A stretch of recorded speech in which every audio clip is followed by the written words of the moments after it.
at the agenda and see when. Good evening, everyone. Before we get started with introductions, I do want to say thank you all for your patience. I apologize sometimes the work lasts a little bit longer than what we planned, but we thank you for your patience. We certainly respect your time, and we respect everyone for being here. And so with that being said, we will start with introductions. I'll start to my right with the clerks. Good evening. I am Christine Smith, Clerk to the Board. Welcome. Good evening. I'm Marlissa Easton, Deputy Clerk to the Board. Good evening. My name is Yvette Townsend Ingram. I'm Board of County Commissioner at Large, and I welcome. Good evening. I am Commissioner Elaine Powell, representing District 1, which is North Mecklenburg, Huntersville, Davidson, Cornelius, and North Charlotte. Welcome. Good evening and welcome. I'm George Dunlap, elected by the people of District 3. Good evening. My name is Lee Altman, County Commissioner serving at large. I also have the privilege of serving as Vice Chair, and I see some young people in the House. Welcome to you all. Good evening, everyone. My name is Mark Jarrell. I've been elected by the people of District 4. District 4 in here? All right, all right. I also have the honor of serving as Chair of the Board. Good evening and welcome. My name's Arthur Griffin, and I have the pleasure of serving as your County Commissioner at Large. Is anybody in here from Mecklenburg County? Now that you're from Mecklenburg County, my name is Vilma D. Leake, and I represent the most powerful district in the county. Those of you who come from District 2, please rise. All right. One is better than none. Beverly. I'm sorry, go right ahead. Good evening. I'm Laura Meyer, and I represent District 5. Good evening, everyone. I'm Susan Rodriguez McDowell, and I have the honor of being elected by the people of District 6. Good evening. I'm Mike Bryant, Mecklenburg County Manager. Good evening, Tyrone Wade, County Attorney. All right. Tonight, our invocation and Pledge of Allegiance will be led by Commissioner Powell. Thank you, Mr. Chairman. And so this is our invocation, and sometimes they're really serious. And then this is serious, but I want to tell some story to go with it. When I was learning how to pray as a child, my father would always be by my side. He died early, so the memories I have of him are very precious.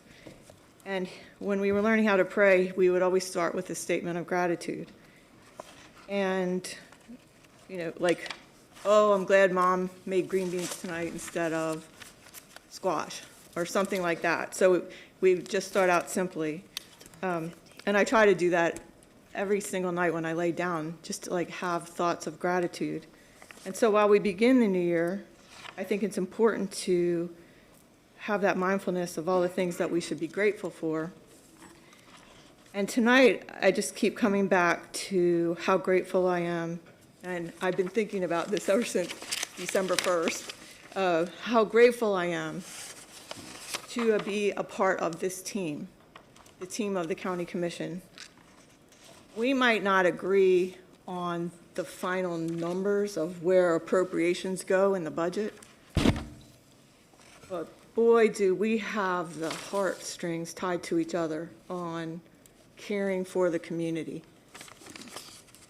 And so I hear some of my colleagues say, oh, it's an honor and a privilege to be elected.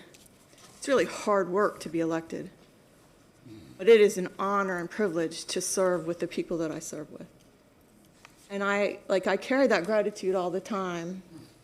Everyone here has such a beautiful heart for your passion areas, for the community, not just for yourselves, but for what you want for everyone. And I am grateful for that. On New Year's Day, I went to the North Carolina Arboretum. I don't know if you guys have seen the trolls, but I wanted to see the trolls. And so I went to the North Carolina Arboretum, and while we were visiting it, there was a wishing tree, which some people use as a prayer tree.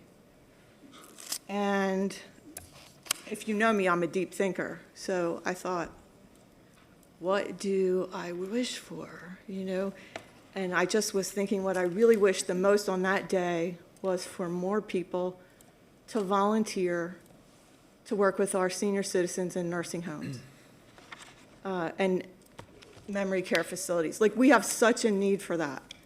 So they had little wish cards where you could write out your wish or your prayer. And I wrote that out, that's what I wish for. And when I went up to the tree, I started to read other people's wishes or prayers. And there were so many abstract ones that it kind of troubled me in a way, like they're sweet thoughts. There was a lot of hope for world peace, which we all hope for. But then I thought, what are we doing? What are we doing to make a difference in the things that we're wishing for? If you're just wishing and you're not doing something, you're not going to make it come true. And so my prayer, in addition to hoping that people will volunteer to serve our seniors, because there's such a need for it, is for people to know what matters to you and do something about it. Don't just wish for it, do something. And that is my prayer, that we will all think about what matters to us, what good you can do in the community, and don't sit on the couch. Do something. Amen. Amen.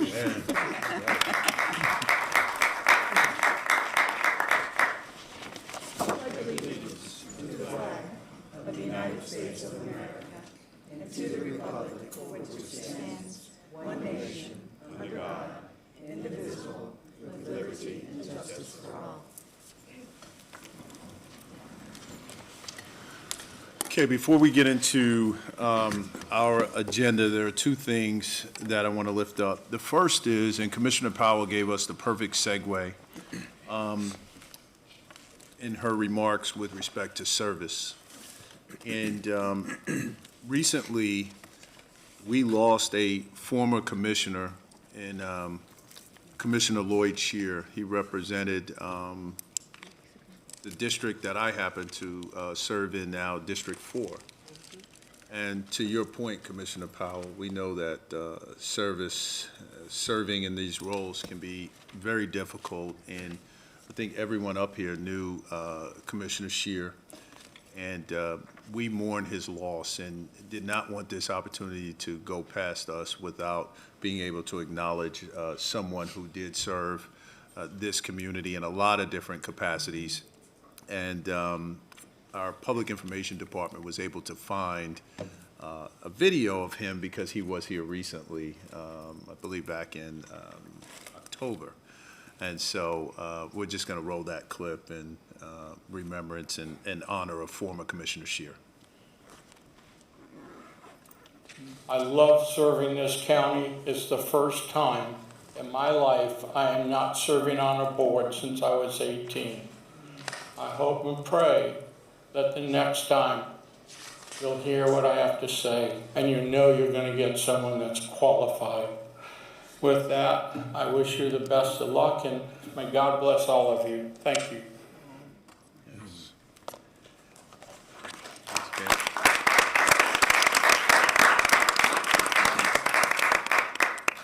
And with that, I'm going to ask us to just take 15 seconds as a moment of silence in memory of our former colleague.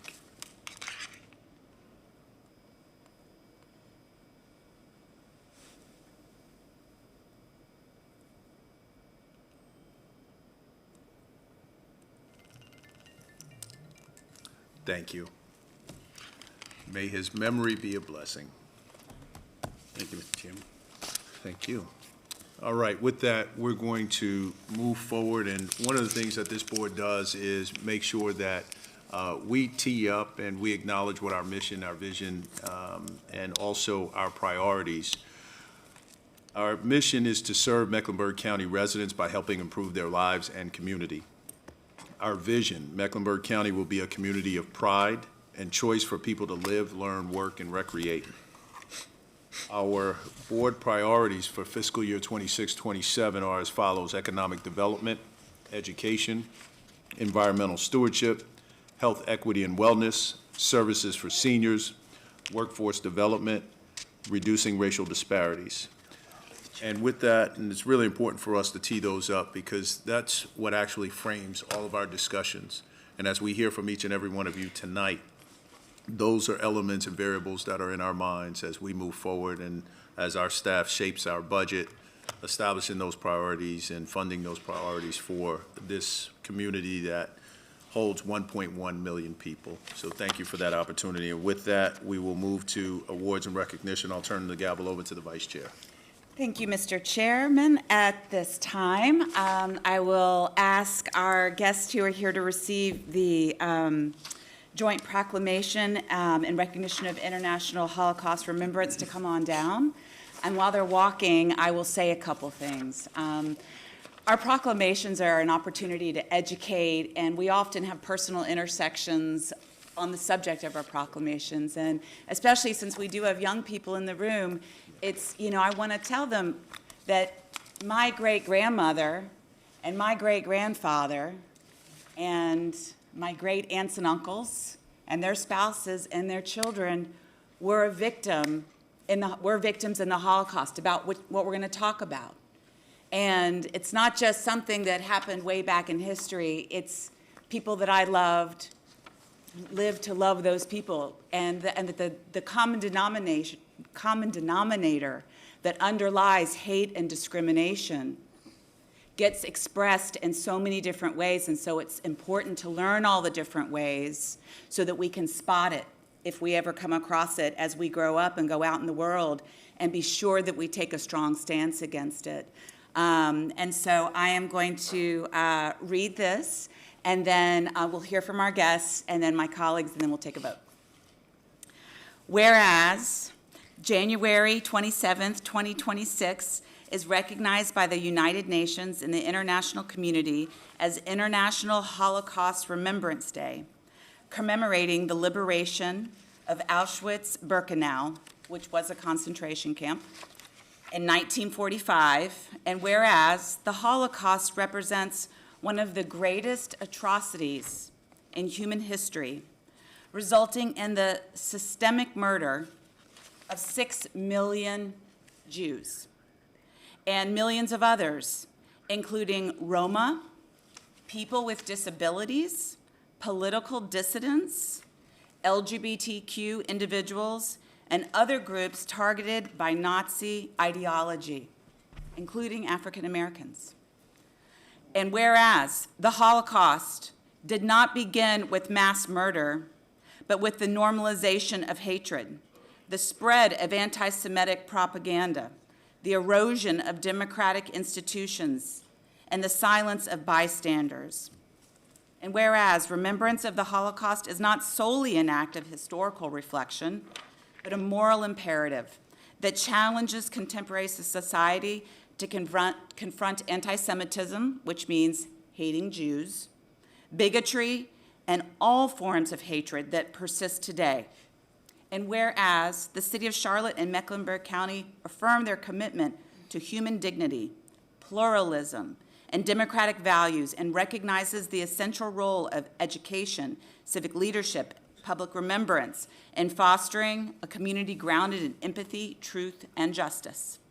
Now, therefore, be it proclaimed that January 27th, 2026 is hereby designated as International Holocaust Remembrance Day in the City of Charlotte and Mecklenburg County, and that all residents are encouraged to observe this day through reflection, education, and renewed commitment to opposing anti-Semitism, intolerance, and injustice in all its forms. Be it further proclaimed that this day, the City of Charlotte and Mecklenburg County honor the memory of the victims of the Holocaust, pay tribute to survivors, reaffirm its responsibility to ensure that the lessons of the history are neither forgotten nor ignored. Now, therefore, I, Vi Alexander Lyles, Mayor of Charlotte, and Mark Jarrell, Chair of the Mecklenburg Board of County Commissioners, do hereby proclaim January 27th, 2026 as International Holocaust Remembrance Day in Charlotte and Mecklenburg County, and commend its observance to all citizens. Witness our hands and the official seals of the City of Charlotte, Mecklenburg County, Vi Lyles and Mark Jarrell. So moved. Second. Thank you. Having been moved and properly seconded, I would like to welcome our guest and ask you to introduce yourself. My name is Adam Collette. I'm the CEO of the Jewish Federation of Greater Charlotte. Chairman Jarrell, commissioners, and distinguished community leaders, thank you so much for the honor of being here tonight and for the issuance of this proclamation. Your willingness to name the Holocaust, to name anti-Semitism, and to stand publicly against hatred matters. It affirms that memory is not a public burden, but it's a shared civic responsibility. Today, that responsibility feels especially urgent. Yesterday morning, anti-Semitic signage containing Nazi imagery was discovered on Shalom Park, the home of the Jewish Federation, the Levine JCC, Jewish Day Schools, Early Childhood Center, and community programs that serve thousands of Jews and non-Jews in our community. The materials were removed immediately. There is no ongoing threat. Operations continued as normal and the campus remains safe. We are grateful for the swift coordination with local law enforcement and for the solidarity shown by this Board of County Commissioners, County Manager Michael Bryant, and City Council. But let me be very clear about what this act was and what it was not. This was not political speech. It was not a protest. It was hate. It was intended to intimidate and dehumanize members of our community, and its presence reminds us why remembrance is not optional. It's necessary. Because the Holocaust did not begin with camps and gas chambers. It began with words, with symbols, with silence, with a society that learned, slowly and dangerously, to look away. That is why your action tonight matters. By issuing this proclamation, you are saying, as a city and a county, that we will not normalize hatred, that we will not minimize it, and that we will not allow fear to have the final word. At the Jewish Federation of Greater Charlotte, we are committed to responding to hate with strength, coordination, and care.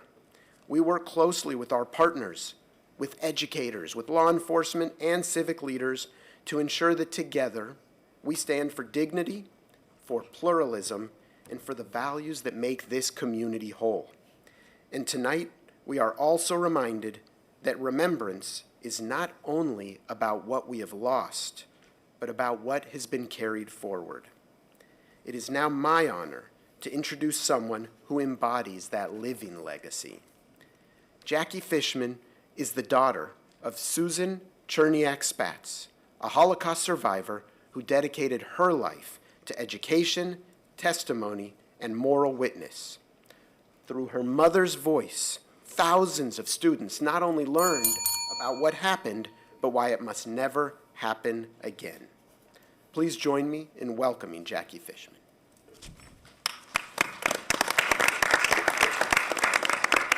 Thank you, Adam. Good evening, ladies and gentlemen of the Mecklenburg County Commission. Thank you so much for officially recognizing International Holocaust Remembrance Day. Your willingness to publicly acknowledge the significance of this day reflects your courage to not only call out the presence of anti-Semitism, as Adam mentioned, in our midst, but also to speak out against hatred directed at any group when it appears in our community. I am the granddaughter of a woman who was murdered in the ovens at Sobibor. I am also the daughter of Dr. Susan Spatz, who many in this community knew well. She was an Auschwitz-Birkenau death camp survivor who dedicated her life to telling and retelling her personal experience of the Nazi horror, to providing expert testimony and moral witness, but most importantly, to education. So this proclamation is deeply, deeply personal to me.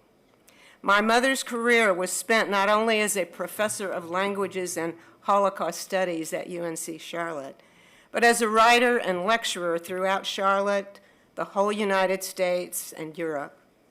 She was the inspiration for a play that had its premiere here with Charlotte's own Three Bone Theater Company, as well as the subject of a documentary film that is still available on Amazon Prime.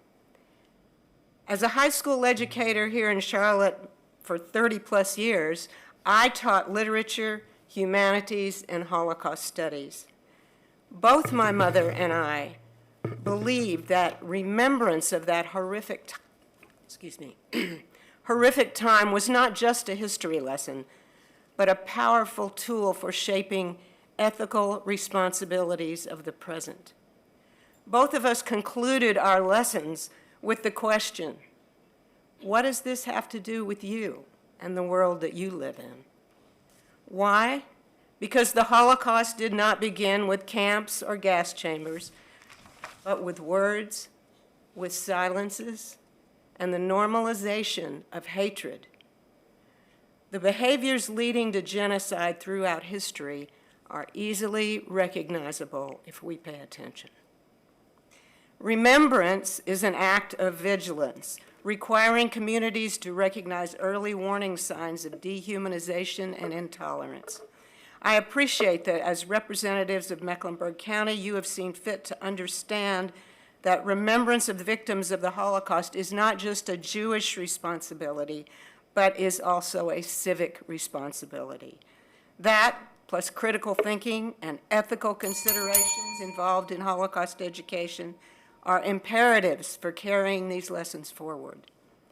Honoring the victims and survivors of this devastating period of history means recommitting to human dignity, pluralism, democratic values that we prize here in Mecklenburg County. Thank you. In our state and then in this country. Thank you so much. Thank you. That was beautiful. Would my colleagues like to be heard? Commissioner Rodriguez McDowell. Thank you. Thank you so much for being here. I'm appalled at what your community has been going through, and not just yesterday, but I know that it's been a very difficult period of time. And I just have to say, we have to connect the dots. I'm appalled at our country right now, at the federal administration that is beginning or is carrying out the dehumanization of people this very day. And we all need to recognize that, and we need to speak about it. We need to speak about the unspeakable, because if we don't, it will only worsen. So I am so appreciative of this board for bringing this forward. Thank you. Commissioner Meyer. Thank you. Thank you for being here. And you said the Holocaust did not start with words. I mean, it did. It started with words, and we're seeing that now. And I'd like to hold on to my faith that hate's not going to win. History is seemingly repeating itself, but I am praying that we're all in this together, and we can protect our neighbors. And I think what this proclamation says, that our residents in Mecklenburg County and City of Charlotte reaffirm its responsibility to ensure that the lessons of history are neither forgotten nor ignored, and that we renew our commitment to opposing anti-Semitism, intolerance, and injustice in all its forms. And I have faith that we're going to do that. Thank you. Thank you. Commissioner Leek? Leek. To make sure you wanted to. Let me first say thank you for the proclamation. And I'm happy that the children are here tonight to hear it, and hope they heard the language that was used. We just passed a day on Saturday celebrating a young man named King who fought for the rights of all people. And I know we're talking about a given group. We are a given group also. We have suffered in the process, looking for civil rights as we pledge allegiance to the flag, as we seek employment, as we seek housing, as we seek jobs. we are suffering today as people did years ago. And I remember a lady saying to me some years ago, in my community in Alabama, we saw lynching. So I pray that this community and this nation will look at each other as not separate, but equal in the process of quality for life. So thank you for affording me to say this, not infringing on your rights because of your presentation, but we fall in the same boat. Thank you for your presentation. Thank you. Commissioner Griffin.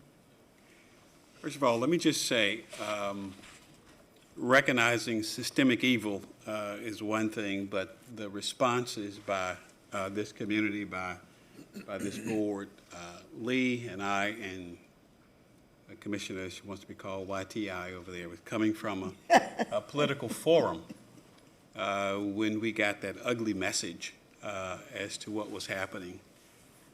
And it really broke my heart to have to be a witness to this level of anti-Semitism and the way we have to condemn it. And what I reflected on was probably, I don't know, 45 years ago, little Shriver came to my house because he and my son went to daycare together. And he reciprocally received an invitation to come out to the J. That was 45 years ago. And their relationship extends even to today. And so it takes upon us, I know my time's up, but we have to take upon us our responsibility for promoting human rights and love of one another. Thank you, Mr. Chairman, Madam, for giving me this opportunity. Okay, Commissioner Powell. So for as long as I can remember, I don't like bullies. And I appreciate some of the words you used in your comments. Because we, like, you know, what we care about as human beings, being treated well. We cannot normalize or minimize hatred. And it is happening. We can't, like, normalize and minimize hate or bullying. And like Commissioner Rodriguez-McDowell said, it's happening. And so, you know, as part of my prayer, like if something's really important to you, do something about it, which you are, and we are. But I always want to know, how can we do more to make things better? And thank you for being here, because we're here. And if you can think of a way for us to help make things better, we want to be part of that. Thank you. Commissioner Dunlap. Thank you. There's really not much you can say in a minute. Just know that I stand with you against hate and injustice, and I support you. Chairman Jarrell. Thank you, Madam Vice Chair. So thank you both for being here. I think what and not only for being here, for what you represent, I think the remembrance really reminds us, and it really recognizes, and it's a theme that's resonated across this dais tonight, is this idea of shared humanity. And so no matter what our faith, our background, our identity, we know that, you know, we are bound by the same dignity, the same hopes, and the same responsibility for all of us to care about one another as human beings that traverse this planet. And in this community, I'm grateful that we stand up against injustice, we stand up against evil, we stand up against indignation, no matter what group it rears its ugly head on. And so to my colleagues, I'm certainly proud of us at this moment, and for us to continue to stand for all groups and to continue to remember this tragedy that took place, that's marked in this world, this tragedy called the Holocaust as well. So thank you all for continuing to stand. Thank you. Commissioner YTI? Thank you so much for being here. I wasn't going to say anything. There's just an atmosphere and a climate of so much negativity and horrificness, and that was just like a whole exclamation mark on the whole thing. But because we have children here, I want the kids to know that you're going to encounter even more things like we're talking about, but you can't give up hope. That's what the King holiday we just celebrated was all about. I want you all to always remember, yeah, there's going to be ugliness and nastiness, much more that you're going to have to encounter.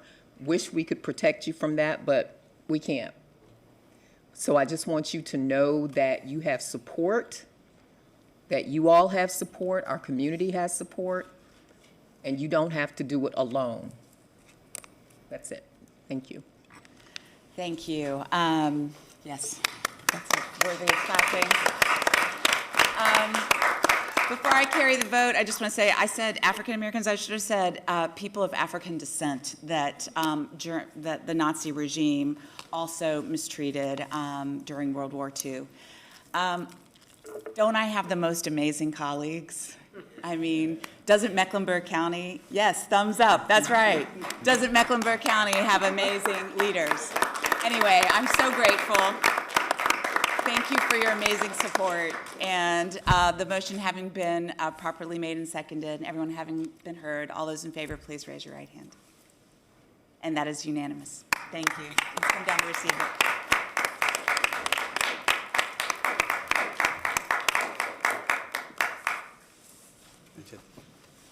Come on around.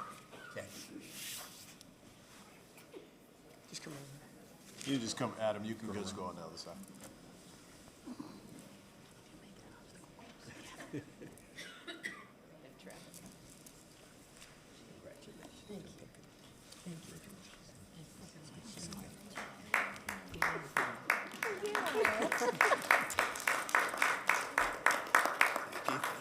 Hey, baby, how you doing? It's good to see you again. Thank you. Beautiful remarks.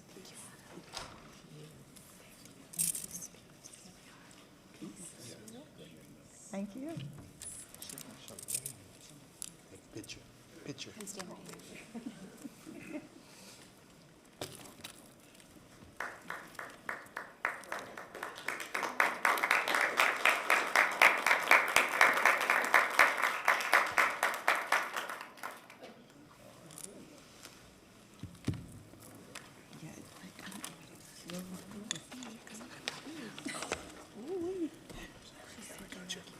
And at this time, I will return the gavel back to the chairman for the arts and culture moment, culture blocks. All right. Thank you, Madam Vice Chair. At this time, I'll turn to Commissioner Susan Rodriguez McDowell to give the presentation. Thank you, Mr. Chairman. I get so excited when I get to do the public art moment when we have people here for the budget public hearing. What a bonus. Y'all get to see this, and you'll learn things that maybe you didn't know, and that makes me really happy. So I will begin. Okay. Today we are taking time to highlight ASC's Culture Blocks program, funded through Mecklenburg County and administered by the Arts and Science Council. The Culture Blocks program connects communities with responsive arts, science, and history experiences close to where residents live. Culture Blocks engages creative individuals and organizations with a primary mission of arts, science, and/or history to present programs in specific geographic areas. These programs support cultural experiences that are planned with resident involvement to take place at libraries, recreation centers, parks, and relevant community spaces. For the July to December 2025 funding cycle alone, ASC received 119 applications and was able to fund 49 programs into activation. Between 24 individual creatives and 25 nonprofit organizations, programs were presented across 12 libraries, 19 recreation centers, and 9 other community spaces. In total, ASC stewarded $450,440 of county funds into the Mecklenburg community between July and December of 2025. Programs included, but were not limited to, over 24 music workshops, 21 visual arts events, 5 STEM programs, 12 concerts, 11 theatrical performances, and 5 community festivals. Throughout the entirety of fiscal year 2025, 90,326 residents were engaged, up from 35,000 in FY24. Whoa, that's a huge increase, y'all. That's 35,000 to 90,000. We just have to underline that. 980 programs were led by 175 presenters, with a total of 68 venues activated, up from 53 the year before. In total, FY25, ASC and Mecklenburg County invested over $1.3 million into our region's creative ecosystem through the Culture Blocks program. Let's take a look at a few photographs from a few Culture Blocks programs from 2025. The top left is the production workshop with Charlotte New Music. Top right, community gathering with Do Greater Charlotte. Bottom left, KOS, a Boom Charlotte event. And the bottom right is Rupam Varma, an Indian-style painting program for seniors. The Arts and Science Council recognizes the impact of Culture Blocks would not be possible without the support of Mecklenburg County. ASC is thankful to be trusted to steward these funds and looks forward to an exciting, creative, and connected year ahead. Thank you so much. Thank you for that. Yeah, you can clap. Thank you for that. At this time, we're going to move to public appearance. And I know most of you are here for the budget public hearing, which is different, so we have to do this first. Public appearance is the period during the board's regular meeting that members of the public are provided the opportunity to speak on matters not appearing on the agenda. Members of the public who appear during the public appearance portion of a regular meeting may discuss any matter within the jurisdiction of the Board of Commissioners, except for the following types of matters: a matter which appears on the agenda of that meeting of the board, a matter which concerns the candidacy of any person for public office, including the candidacy of the person appearing before the board, a request that the board considers funding a certain program or activity, either from the current budget or by inclusion in a future budget. Such requests would be made at the board's annual budget public hearing.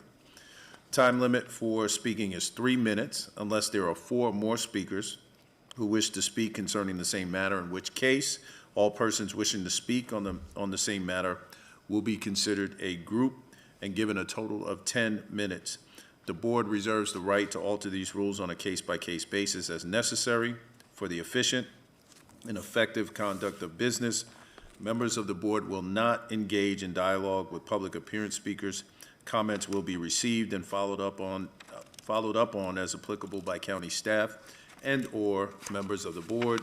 Handouts and/or tokens shall be given to the clerk for distribution to the board at the conclusion of the meeting.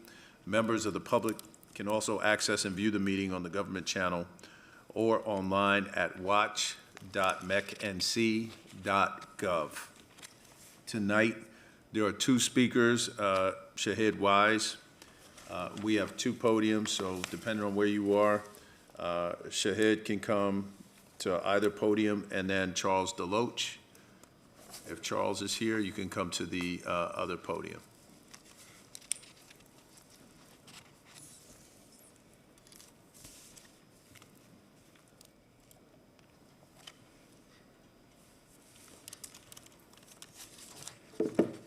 Good evening, sir. Hey, good evening. My name is Wais Shahid. I live and work in Mecklenburg County. Also, I serve as principal at Wise Network Consultancy, where my work allows me to closely work with small businesses, workforce participants, and community organizations. So I want to just present an offer, not a critique. Mecklenburg County benefits strongly from institutional partners, CRA Aligned Capital, workforce investments, and public-private institutions. On paper, many of these systems are working. Where I consistently see friction is not at the level of policy or funding, but it's at the point of entry. Many residents, entrepreneurs, and emerging employers, they disengage before they ever apply for workforce programs, for credit, or technical assistance. Not because they are unqualified, but because they feel like the system is complex, opaque, and silent at the moment they need direction. And when that happens, well-intended investments struggle to reach the populations they were designed to serve. Not because the lack of funding, but it's because of a lack of on-board entry. It's a lack of people being able to navigate into the entry point. So basically, this is not what you call a blame. This is not a critique. It's about understanding how systems work on the ground. If we really want to see CRA, workforce initiatives, and small business initiatives really be efficient and reach the people that they were intended to reach and be more efficient, we need to see how we can improve the on-ramp, visibility, guidance, and coordination. Basically, I will appreciate the county for the ongoing work that you all have been doing. And this right here was just a perspective I wanted to add. And for future considerations, when we look at partnerships in the future and investments. Thank you. Thank you for that. Charles. Good evening. My name is Charles Deloach. I'm a 32-year-old father of a 1-year-old baby girl. And I wanted to speak tonight about the character of various programs that the county has in place for childcare versus preschool.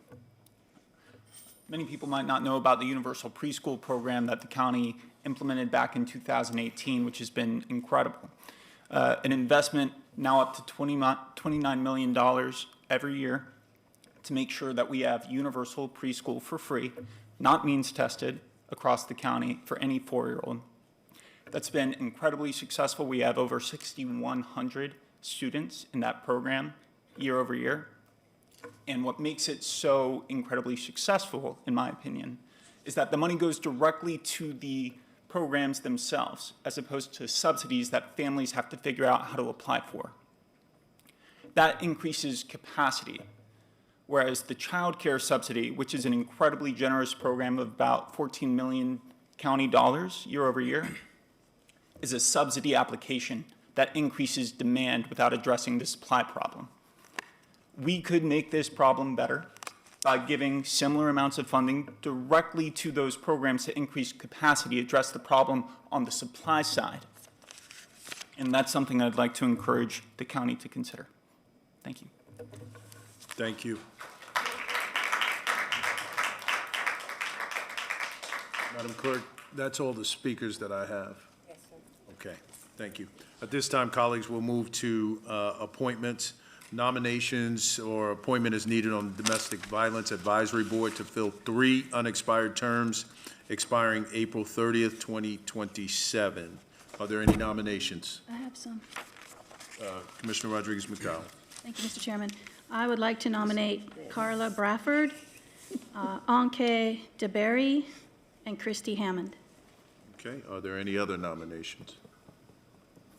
Any other nominations? I agree with her. Same. Okay. Second. Move to close nominations. There we go. Do we move and appoint? Move and appoint? Move to close nominations and appoint Second. nominated individuals. All right, it's been properly moved and seconded. Is there any unreadiness? What were the names again? They were Carla Bradford, Anke DeBerry, and Christy Hammond. So we're going to nominate and appoint? The motion is to nominate and appoint. So moved. Well, it's already been moved and seconded. We just had an unreadiness. Is there any discussion? Hearing none.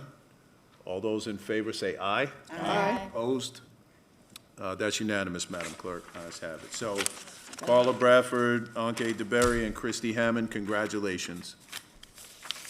Next, the Unified Development Ordinance Board of Adjustments. Reappointment is needed on the Unified Development Ordinance Board of Adjustments for one 3-year term expiring January 31st, 2029.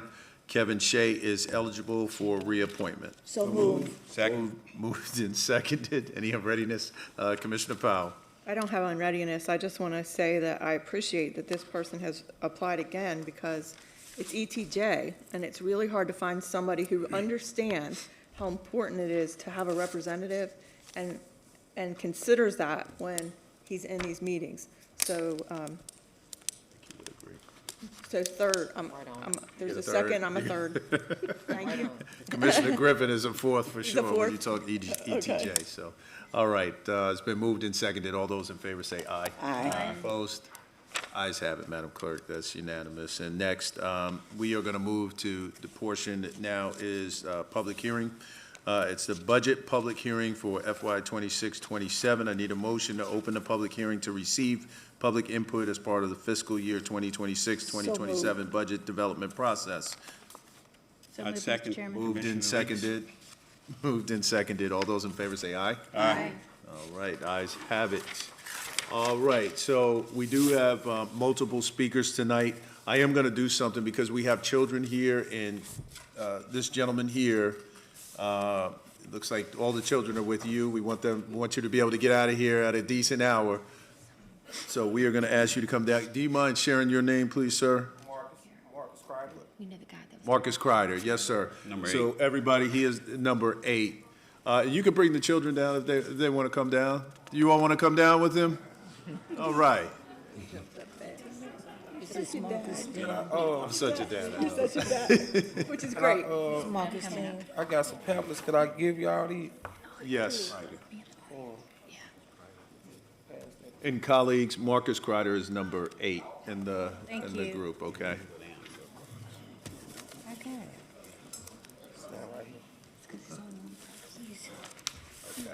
Got one for everybody, if you want. Sir, are you the only one speaking? Well, I actually had two other speakers, but they went to drop the kids off, so they didn't come. I got All right. So, my Ms. vice president right there. He's supposed to speak, so we just gonna go with the 3 minutes. All right, Mr. Kreider, you get up to 3 minutes. All right. Okay. Well, my name Marcus Kreider. I'm with Teach 'em Right Before They Go Left, a nonprofit organization.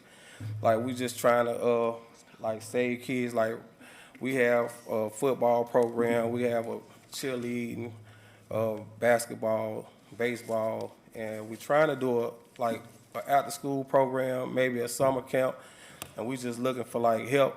I heard what you was saying, and I was thinking about that all week. Like, you just somebody gotta get out the couch and make it happen. And like right now we're doing it with like fundraising and out of the pocket expenses, and it's really taking a toll on me and the other board members of the nonprofit, because we're doing it out of our pocket. And it's like, do we cut kids off and pick kids to save, or so? And it just so happened I seen something on Facebook what happened to be a scam, and I got on the Mecklenburg County website, and I seen that you guys were having a budget meeting today, so I requested, and hopefully, we can get some help from you guys to save these kids and teach them right before they go left. I got a few of these are mine, and a handful of them are mine, but all of them mine. Like, the way I see it, like, I just want to save them all. I'm gonna try my best, and like I was told from my mentor, if you can just save one, then you did your job. But I want to save 1,000, and I'm hoping y'all can like help us out a little, and that's why I'm here today. That's all I got to say. All right, thank you, Mr. Crowder.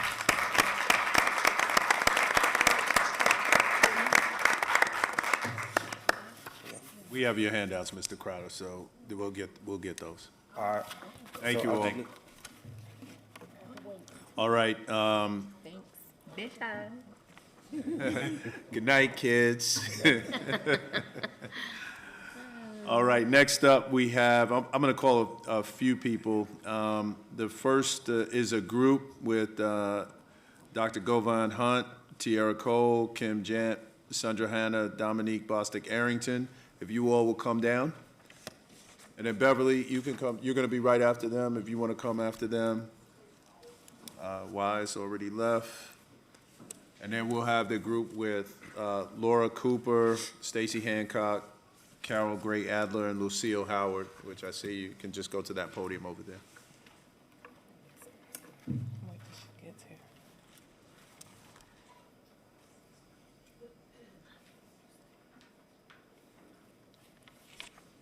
Dr. Hunt, you guys get up to 10 minutes. Can you all state your name when you come up to speak? Thank you.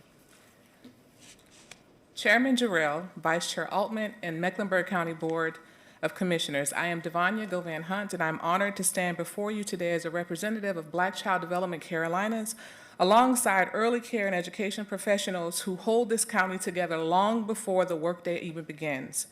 Early care and education is not a side issue. It is the infrastructure beneath every other investment that you make.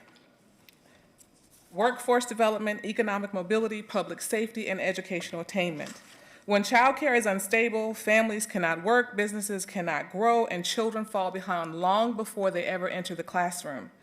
Tonight, you will hear from family childcare providers, small home-based programs that serve our youngest children, centers in residence, our shift workers, and those who operate privately funded childcare centers. These early educators are trusted, culturally responsive, and deeply rooted in community, yet they operate on razor-thin margins and are disappearing at alarming rates. A budget is a moral document. It tells us who and what we value. We are here asking you to value the care community that falls outside of MEC Pre-K. Invest in other types of care and ensure that every child in Mecklenburg County has a strong start. Thank you. Good evening, Chair Jarrell, Vice Chair Almond, and members of the board. Imagine a bright, colorful pre-K classroom. The walls are alive with artwork. The block area is buzzing with builders. Dramatic play is full of tiny teachers and doctors, and a cozy corner that invites children to curl up with a book. A child walks in, hangs up their book bag, washes their hands, and joins in the fun. But here's the truth. Everything that child knows, how to follow a routine, share toys, recognize letters and numbers, and sit for circle time, was learned long before they stepped into that classroom. It started in the arms of an in-home child care professional. We are the foundation of early learning, yet too often we are treated as if we don't matter. When people think of early education, they think pre-K, but learning does not start at the age of 4. It starts at birth. In-home child care professionals prepare children for bright classrooms that you imagine. Let me take you behind the scenes of what it really means to run an in-home child care business. We are licensed and regulated by North Carolina, just like daycare centers, but with limited revenue. Paying ourselves a livable wage feels impossible. After covering mortgage, property taxes, utilities, groceries, daycare insurance, cleaning supplies, playground equipment, and licensing fees, there's barely anything left.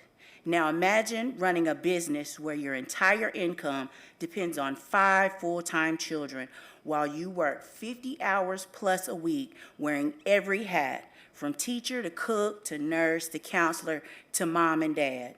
And when the day ends, we're still paying out of pocket for mandatory state trainings, often on Saturdays. Every child deserves a strong start. Every parent deserves peace of mind. We are shaping futures one child at a time. but without fair wages, benefits, and support, this system will collapse. If we lose providers, we lose access, we lose quality care, and ultimately we fail our children.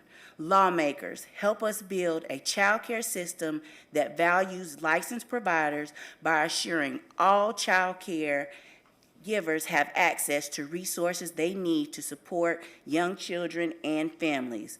Let's put early childhood education at the forefront. Let's care more about our children and the people who care for them, because when providers thrive, children thrive, and communities thrive. Thank you. I'm Tiara Cole. Good evening, members of the board. My name is Dominique Bostic-Arrington. I'm the executive director of Live, Learn, Play. We are an organization that emphasizes empowering underserved and marginalized youth and their families through immersive outdoor education.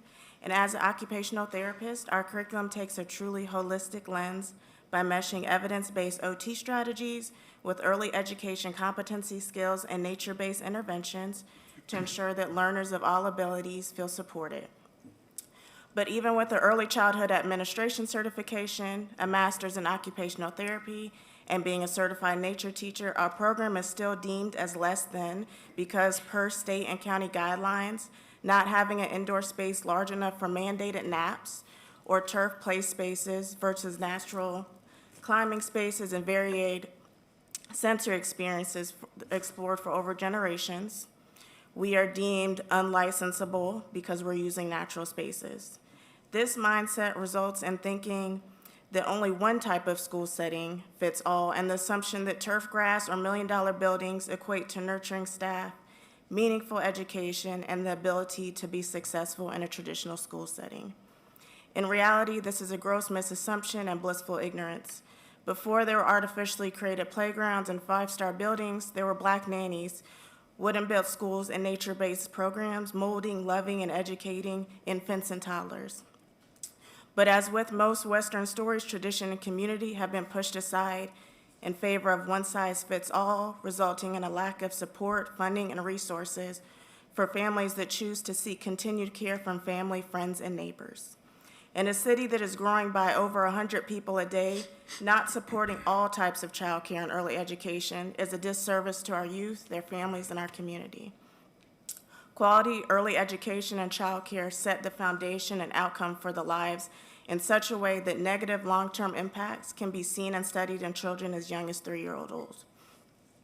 With a surprising amount of over 250 preschoolers around the country being expelled, with 47% being Black despite only 18% enrollment, due to minor issues like crying, not listening, or difficulty with independent toileting. But imagine if these same children could receive care from family members, friends, or neighbors that weren't overwhelmed with outrageous teacher-to-student ratios and instead had the patience to cater to these child's individual needs, what an impact it would make on how the future of these children and creating intergenerational change. Thank you. Good evening, Chair Jarrell, Vice Chair Altman, and members of the board. My name is Sandra Hanna, and I am the owner of Sunny Kids Academy, a 5-star rated family child care home in the Mountain Island Lake area. For more than 15 years, I have served Charlotte families, and I am here to speak in strong support of family child care homes and the essential role they play in our early childhood system, workforce, and community. Family child care homes are the cornerstone of early learning, especially for infants and toddlers. We provide high-quality care in nurturing home-based environment with small group sizes, consistent caregivers, and strong family relationships. This stability is critical for healthy brain development, emotional well-being, and school readiness during a child's most formative years. For many working families, family child care homes are not a preference, they are a necessity. Providers offer flexible hours, including early mornings, evenings, and weekends, to support parents working non-traditional schedules. This flexibility allows families to remain employed and strengthen Charlotte workforce and economy. The value of early childhood education is clear. Children who experience high-quality early learning are more likely to succeed in school, graduate, and contribute positively to society. Investing in early childhood education is one of the most effective ways to build a strong future workforce, reduce long-term social costs, and promote equity. Family child care providers are also small business owners. Rooted in the community they serve, we create jobs, support families, and stabilize neighborhoods. Yet, despite our impact, many providers face barriers such as limited access to funding, professional development, and essential resources. That is why we respectfully ask Mecklenburg County to extend targeted support to licensed family child care home providers by reducing or waiving Mecklenburg County Parks and Recreation Center fees, mindfulness and wellness classes, and offer discounted public transportation and eliminating property taxes for all of the 103 licensed family child care homes in the county. I urge this board to move beyond recognition and towards action. Family child care homes are already doing the work every day. What we need now is investment that reflects our value. When family child care homes are supported, children thrive, parents stay employed, small businesses survive, and the communities grow stronger. This is not just an early childhood issue, it is an economic, workforce, and equity issue. Charlotte has the opportunity to lead by investing in family child care homes today. You are securing the success of our children, the stability of our families, and long-term prosperity of our city. Thank you for your leadership and standing up with the providers who show up every day for Charlotte's children and families. Thank you. Thank you all. That's your time. Thank you.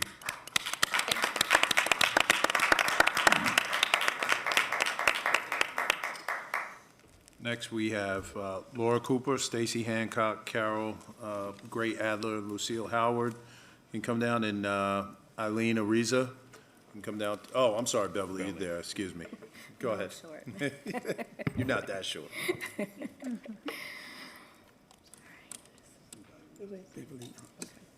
Try to start.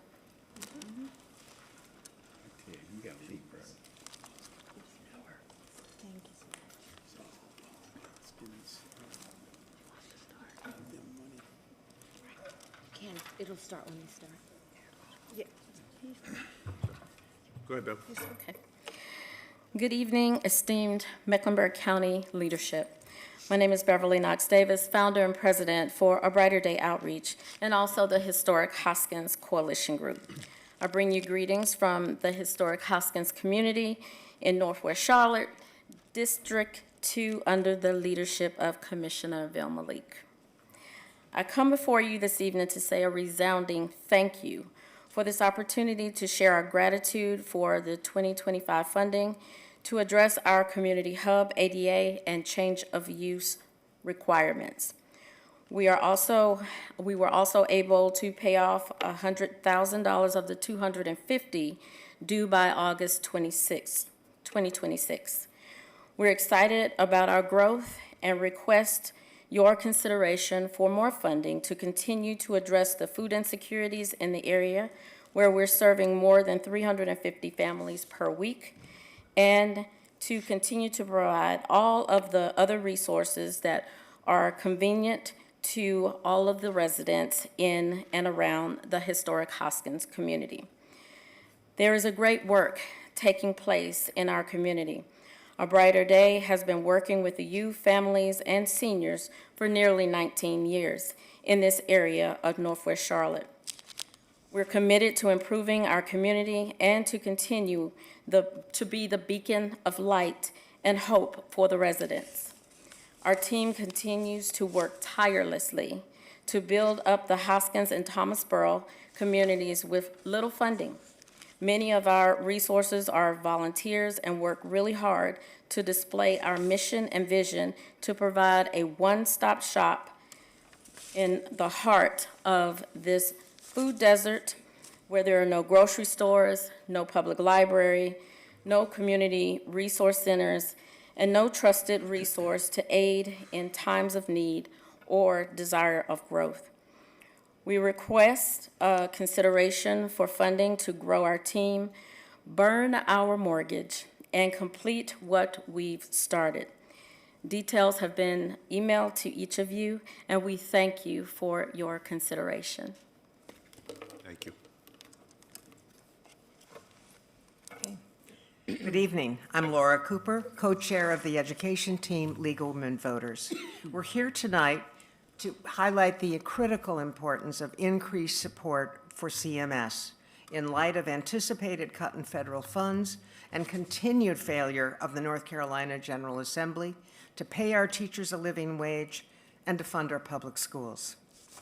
We'll tonight share our perspectives as a district leader, a CMS teacher, a watchdog on budget and tax policy, and a business executive. I want first to underscore the good news in CMS results. As a former district leader, I'm really impressed. CMS outperformed North Carolina schools in grade level proficiency in literacy and math.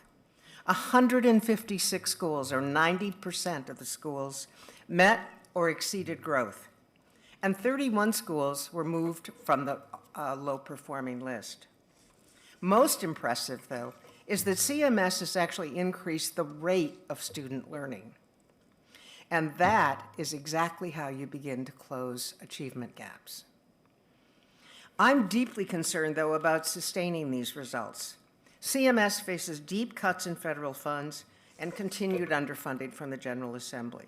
We have no state budget, no pay raises for teachers, and now North Carolina has dropped from 48th to 50th in per pupil spending.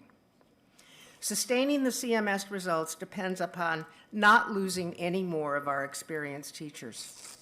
Already, half of the teachers in the CMS are beginning teachers. Now, new teachers really care about kids, and they really want them to learn.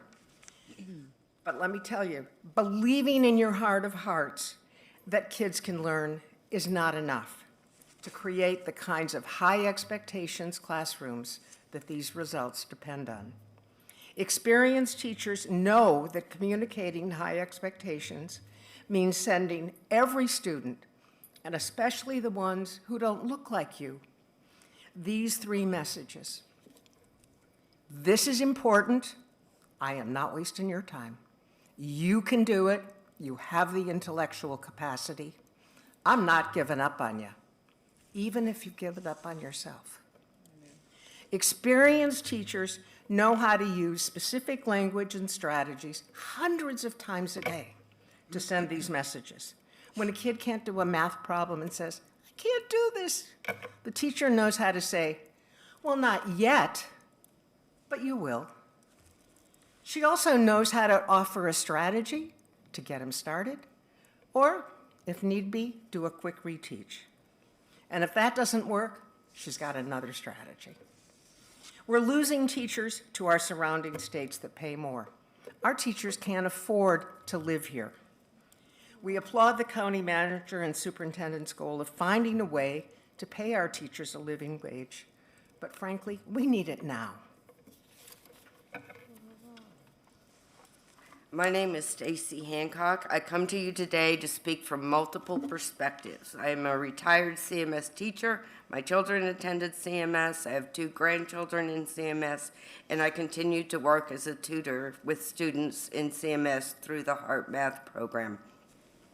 As a teacher, I worked with other teachers and teams to look at data, to plan instruction, and discuss classroom management. Low teacher pay and unreasonable workloads have disrupted working teams. Teachers are leaving the profession or retiring early. I personally know of an entire grade level teams leaving a school, and their expertise and ability to work together for the students leave with them. When more experienced teachers leave, new teachers need a lot of support to develop skills needed in a real classroom. With so many teachers new to teaching or new to schools, the planning of instruction suffers, and so do the children. We must remember that those children will only be in that grade level once, and if they don't get what they need then, the next grade level is even harder. I want my grandchildren to have the same opportunities that my children had. I want them to be taught by well-trained, well-prepared, experienced teachers, and I'm afraid that if teachers are not valued with adequate pay and training, that won't be the case.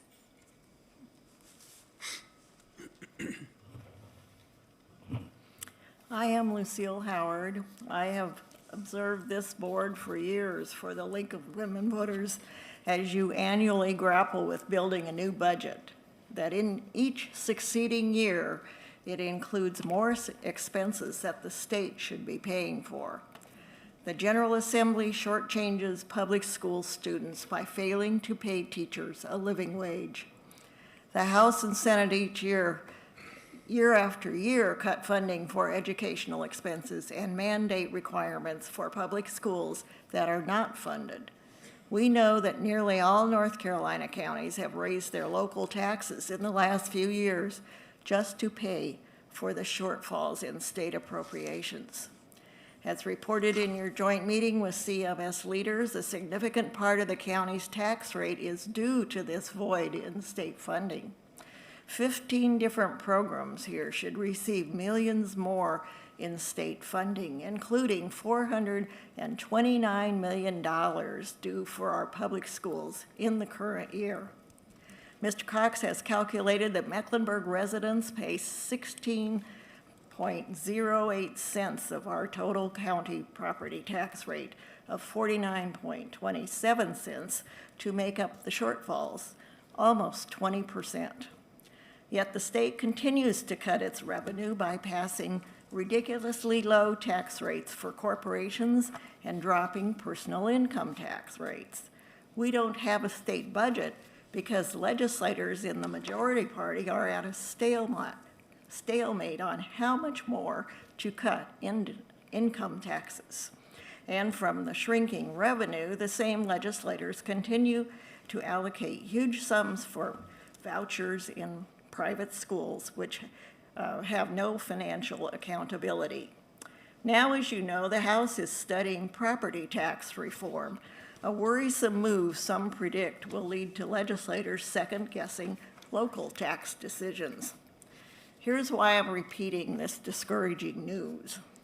Your citizen surveys almost always put education at or near the top of the county's priority list. In this county, residents expect good education for all students. They know it's only the county that can supplement the school's budget. Residents can see the improvements students have shown, and they count on you commissioners making decisions that will help continue that success.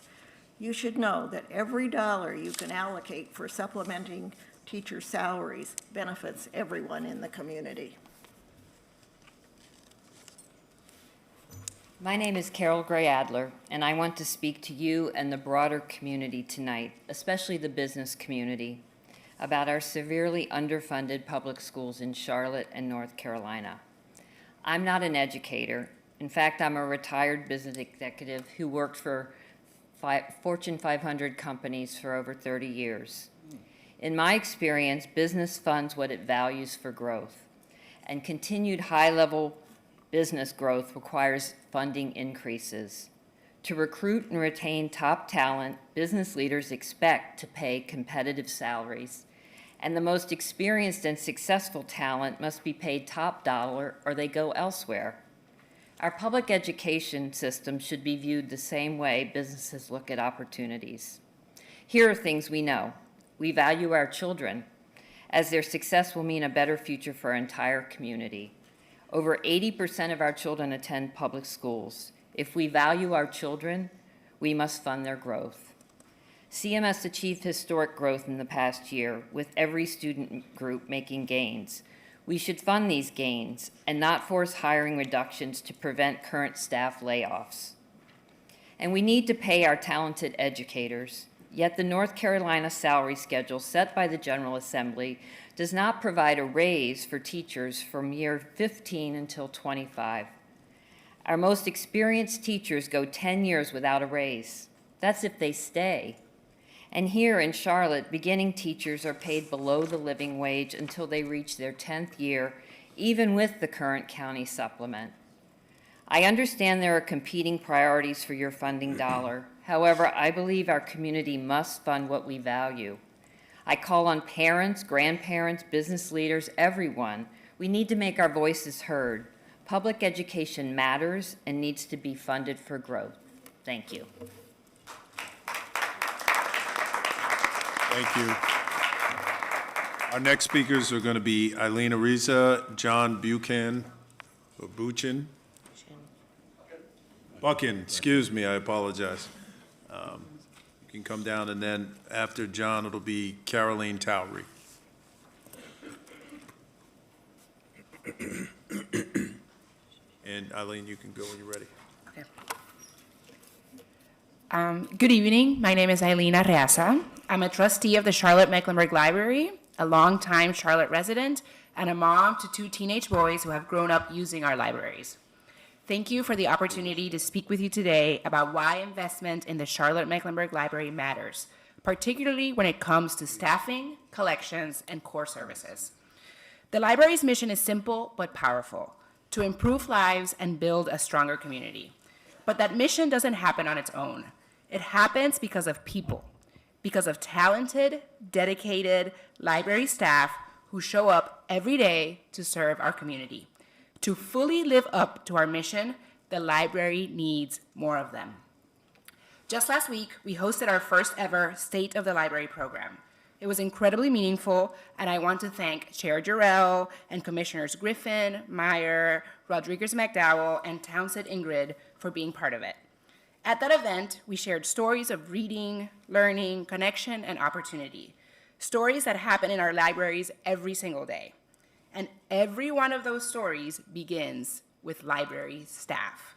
None of it is possible without them. With your support, the library offered more than 25,000 programs for adults and children last fiscal year. More than 500,000 people attended those programs. That's Storytime, Reading Buddies, College and Career Connections, Epic Fest, Tech Tutoring, Job Help. These are all safe, welcoming spaces for people of all ages. And all of that takes staff, real people doing real work for our community. Over the last 15 years, Mecklenburg County has grown dramatically. And with that growth has come increased demand for library services. Our staff are stretched, but they continue to meet the moment. We're also looking ahead with great excitement to the opening of the new main library in spring 2027.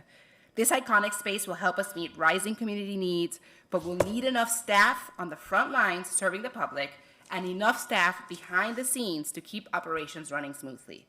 In recent years, we've been creative, shifting staff to fill gaps when main library was closed. That flexibility has helped us serve the community. But that chapter is ending. Main library will reopen soon. Finally, yay. But this demands library services that will continue to rise. I know each of you understands the vital role the Charlotte-Mecklenburg Library plays in our community. Year after year, your support allows us to show up for people when they need us most. I ask you today to help us continue doing that by providing the funding needed to hire additional staff. Without it, our community will feel the impact through fewer programs, reduced services, and limited access to the resources people rely on. Thank you for your time, your leadership, and your continued commitment to our library and our community. Thank you. John. Good evening to each of you commissioners. I'm John Buchan, a member of the Charlotte-Mecklenburg Library Board of Trustees for the last 5 years. Like most library trustees, I have a why I love libraries story. I grew up in Mullins, South Carolina, a rural community of about 6,000 folks. It had a small library with a very dedicated librarian. When I was 11 or so, I had 2 passions, reading and baseball. Over time, our librarian realized that I had read every sports book in our small library. One day, she took me aside and told me from now on, it would be my job each year to help select the sports books that the library would buy. I've loved libraries ever since. In the past 5 years, my eyes have been open to the fact that in addition to the extensive range of reading opportunities our libraries offer, they provide an amazing range of programs to our community. Just a few examples: tutoring and homework help for our school students, the Job Help Center that assists adults seeking employment, help with resumes and advice on job seeking, the digital literacy classes to assist folks in learning computer and technology skills, the Small Business and Entrepreneur Network to bring job seekers and businesses together. Tonight, we thank you for the opportunity to speak with you with a special focus on the current critical need to provide Charlotte-Mecklenburg Library with funding support for its collections and for its staffing. The library is a special place for this community. There's always something to read, something to do, and to learn. Our extensive print and digital collection offers something for everyone, from the beloved The Very Hungry Caterpillar by Eric Carle to the widely read nonfiction bestseller, The Anxious Generation by Jonathan Haidt. Creating and maintaining a collection that is fresh, current, diverse, and vast is critically important to our rapidly growing Mecklenburg community and to our library system. As you know, more and more books are being published on a wide range of topics in various formats, including large print for seniors. However, we struggle to keep up with the reading demand for our community because our budget is limited. John, hold on one second, I apologize. I want to be respectful of your time, so we're going to stop the clock and give you some time, okay? Because we want to hear what you're saying. Okay. Sorry. Okay. Do you mind backing up in the speech and then going forward, Sure. please? Thank you. As you know, more and more books are being published on a wide range of topics in various formats, including large print for seniors. However, we struggle to keep up with the reading demand for our community because our budget is limited. Demand by the public for the library's collection has continued to rise, with over 9.4 million checkouts during fiscal year 2025.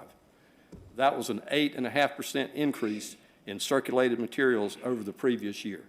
That's the growth we're talking about. You have always supported helping us provide a collection that is interesting, useful, and reflects the varied interest of our community. The library thanks you for your support with one-time funds over the last several years.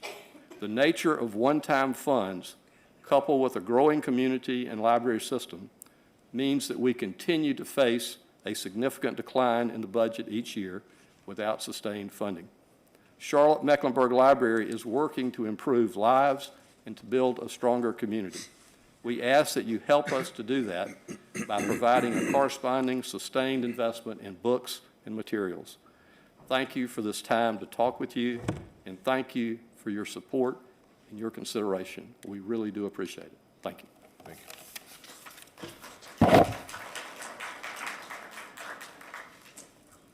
This is Caroline Towery. Yes. Okay, after Caroline Towery, we're going to have Kyle Queen, then Kenneth Robinson, Jennifer Vollmer, Melvin Quick, Maurice Collins as a group. All right. Good evening. I am Caroline Towery, a member of the Board of Directors with the Charlotte Mecklenburg Library Foundation. Thank you for the opportunity to speak about the need to provide funding support in FY 2027. First off, I am a Charlotte native. I was born here and have been a library patron my entire life. I raised my family here, and my daughter grew up using library branches just like I did. I've seen firsthand how the library supports learning at every stage of life, first as a child, then as a parent, and then for my daughter. The library is a critical resource in our community. Every branch reflects the needs of the community it serves. Most know the library as a place to check out books, and the library continues to work to build a collection that the community wants. But the library is books and more. We must ensure that they are equipped to assist with workforce development needs, to help young families with early literacy, and to provide the technology that many do not have access to. As a child of first-generation immigrants, I know how critical access to trusted, welcoming public resources can be for families building a new life here. The library plays that role every day through programs like Welcome CLT, English as a Second Language conversation groups, and helping newcomers navigate education, employment, and daily life. As Charlotte continues to grow and diversify, these services are essential to helping families feel connected, supported, and able to contribute fully to our community. The library must continue to be forward-thinking in its approach to helping our community improve their lives.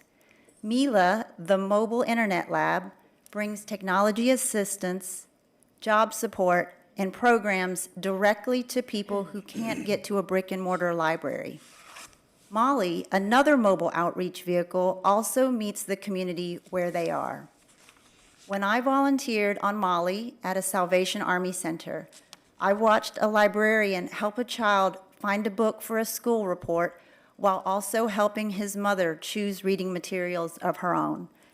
That access was possible because of Molly. The library does so much for our community. I ask that you strongly consider funding for FY 2027. Thank you for your time and continued support. Thank you.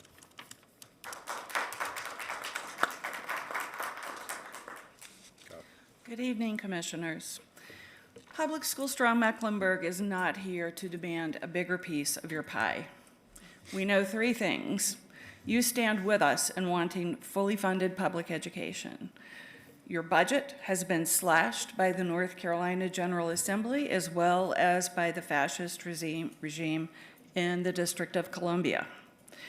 Without more money, you're essentially shuffling deck chairs on the Titanic. We need more pie. We're here because we want you to loudly proclaim the truth that public schools are broke on purpose. We want you to demand a bigger budget for Mecklenburg County in general, and especially for the schools at CMS. We will support you however we can, as I'm sure will other education advocacy groups. While we were heartened that you and the CMS board are consolidating your efforts around your legislative agendas and lobbying efforts, you must do more. Why Fascists Fear Teachers by Randy Weingarten makes plain the cost to democracy and freedom when honest, equitable, safe, and fully funded public schools are demolished. When Hitler captured Norway, teachers were vital to the resistance. They refused to teach a fake curriculum. They suffered beatings and imprisonment. Unable to gain quiet compliance, the Nazis closed the schools, sending teachers to concentration and labor camps. As in the antebellum South, Norway's teachers kept teaching in secret places, promoting freedom of information and thought. Public schools are broke on purpose. The Nazis learned much about authoritarian strategy from the Confederacy of Traders in the American South. It was illegal to teach enslaved people to read and write. Enslaved people understood the importance of education and established secret schools all over the South, even before the Civil War began. By equipping youth to recognize red flags, communicate effectively, and seek help, thereby fostering safer future relationships and breaking harmful patterns established in adolescence. And how will the funds be disseminated? Funding will be used to support staffing levels needed to provide programming in area schools and other local partner organizations, as well as purchase program supplies and promotional items. This is very important as it relates to what is going to be provided coming from the process. So moved, Mr. Chairman. Second. All right, moved and seconded. Like no questions. All those in favor say aye. Aye. Opposed? Ayes have it. Next commissioner reports. I'll start with Commissioner Townsend Ingram.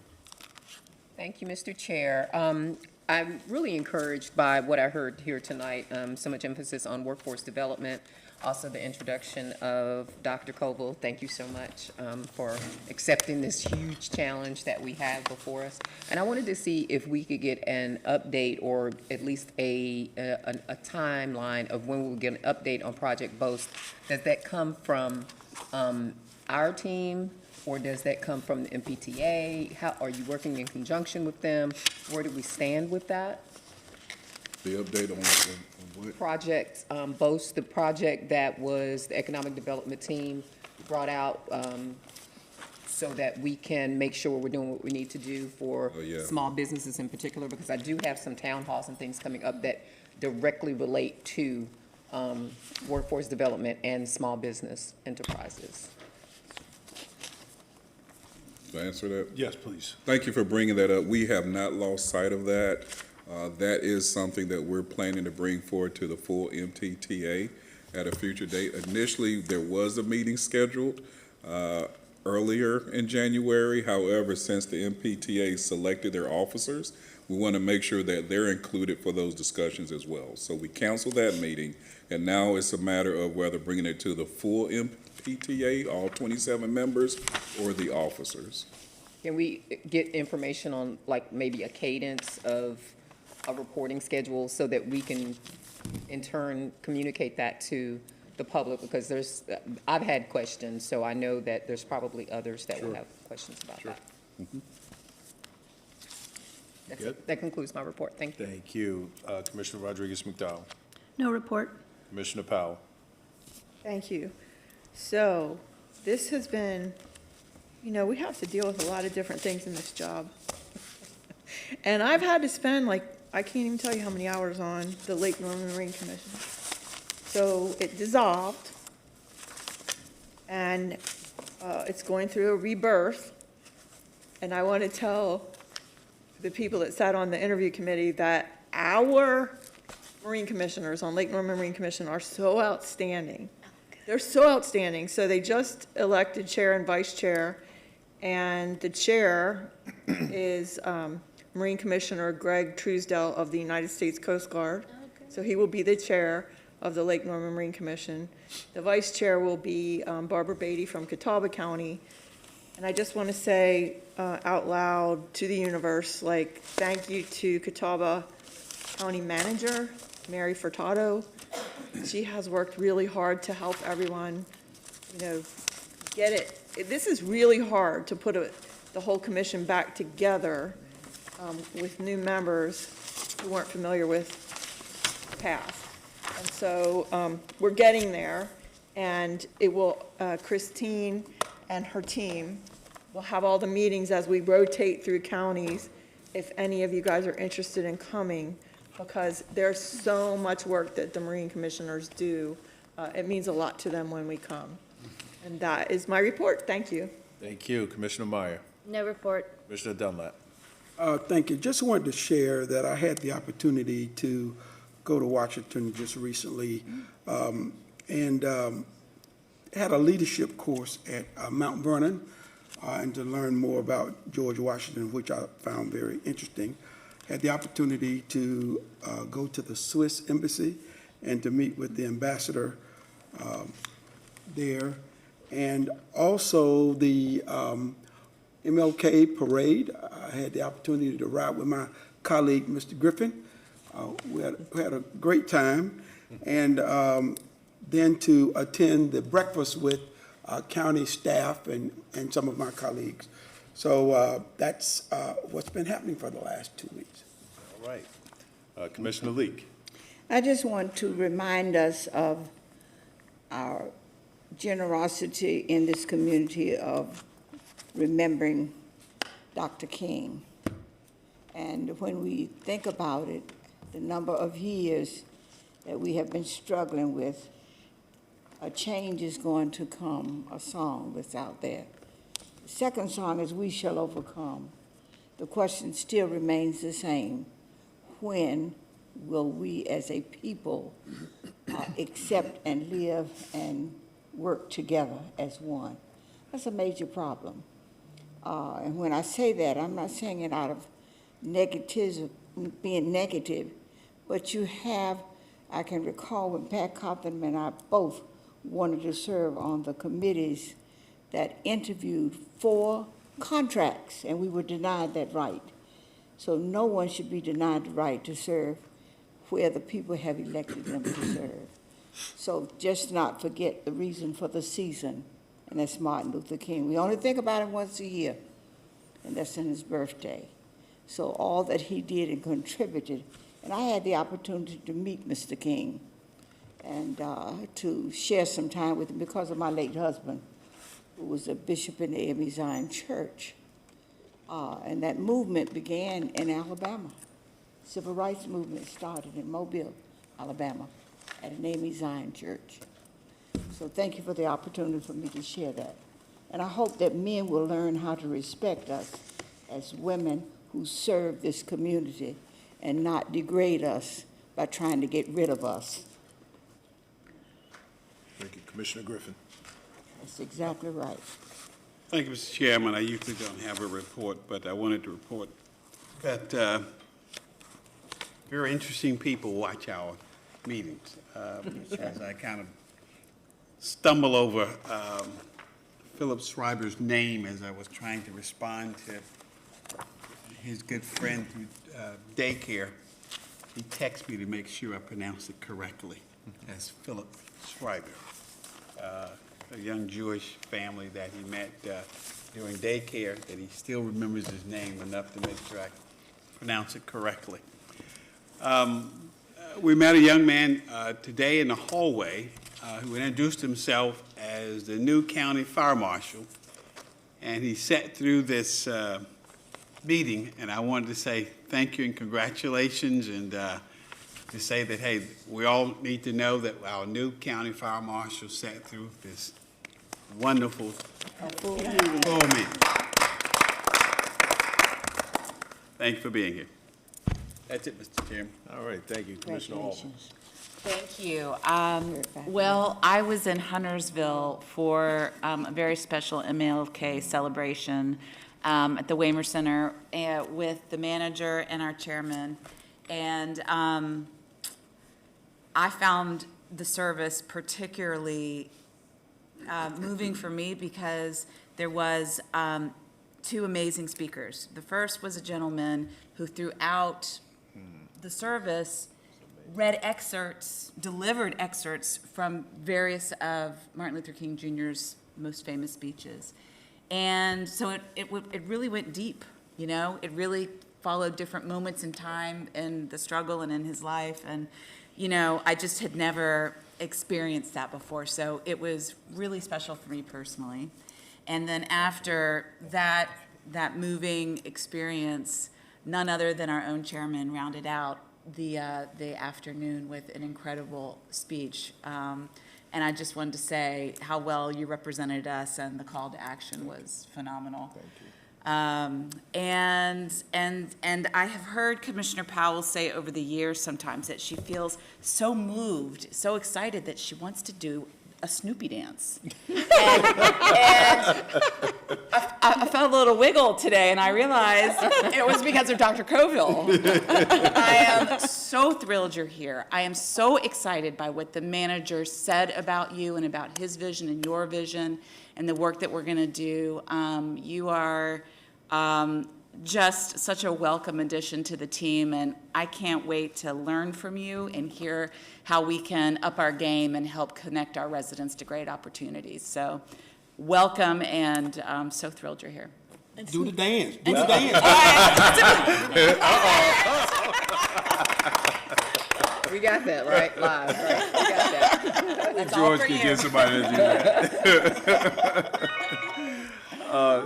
A few things. One, I do want to say to Fire Marshal, fantastic. Thank you. I was wondering, you know, why you were there, so that's great to know. I didn't get a chance to meet you, but thank you for being here. Two, certainly want to recognize the life and legacy of Dr. King this birthday weekend to celebrate this great human being that walked the face of this earth. It was just incredible. Shout out to Josh King, who was at the parade, put together an amazing video. Yes, yes. He and Betsy as well, so I'm sorry, thank you both for doing that. That was incredible. And then shout out to Mecklenburg County team. We were so deep at the parade on Saturday. SRM and I got to lead in the front, and it was actually incredible. And the team was deep. It was just a beautiful time. And then to the vice chair's point, being in Huntersville, to celebrate with that community was incredible.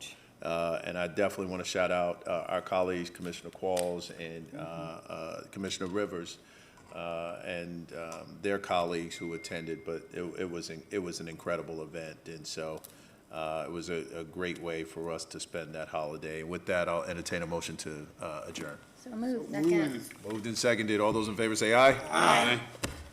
No opposed. Meeting adjourned. Thank you.